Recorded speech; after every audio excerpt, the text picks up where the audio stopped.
नमस्कार, प्रणाम, हर हर महादेव। हम हैं प्रियंका देवी कुशवाहा और हमारे यूट्यूब चैनल भोजपुरिया गीत में रउआ सभे की स्वागत बड़ुए।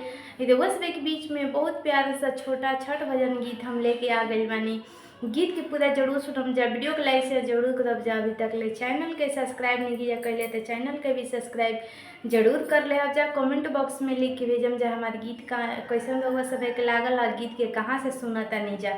तो चलिए रउआ सभे के हम छठ गीत सुनावतनी। स्वारिंग सी आइली छठी माइया, करी के सुला हो सिंगार, करी के छुला हो सिंगार। डोली चढ़ी आइली छठी माइया, सूरज बाबा बनले कहाँ, आदित्य बाबा बनले कहाँ।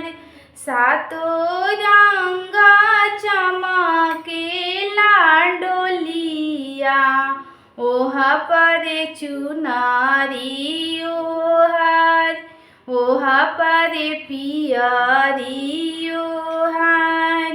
ससुर जी पहिरले पियरिया, सासु जी ललकी चुनर, सासु जी ललकी चुनर।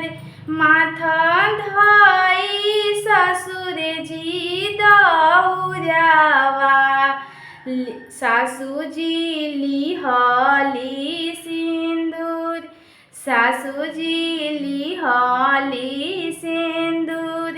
हम कईनी सोलहो सिंगरवा, चलनी छठी माई के घाट, चलनी छठी माई के घाट। लाले पियर चूड़िया पहिरानी, मंगिया भरानी सिंदूर, मंगिया भरानी सिंदूर। पामे पेन्हनी बिछिया पैजनिया, एड़िया महावर लाल, एड़िया महावर लाल। गोदिया में लिहानी बालकावा, आईनी छठी माई के घाट, आईनी छठी माई के घाट।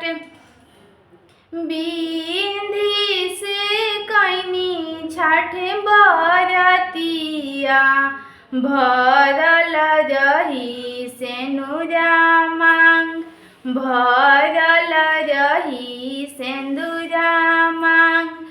विधि से कईनी छठ बरतिया, बनल रही गोदिया लाल, बनल रही गोदिया लाल।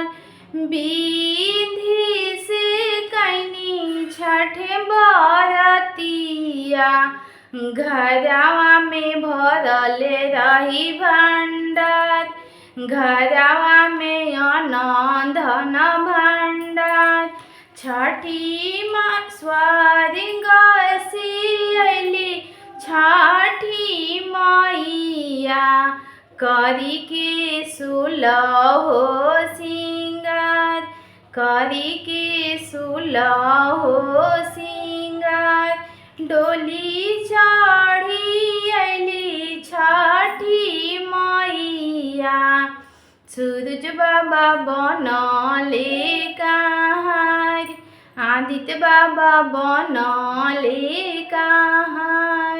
सूरज मल बनले कहाँ, सातो रंग चमकेला डोलिया, ओहा पर चुनरी ओहार, ओहा पर पियरी ओहार।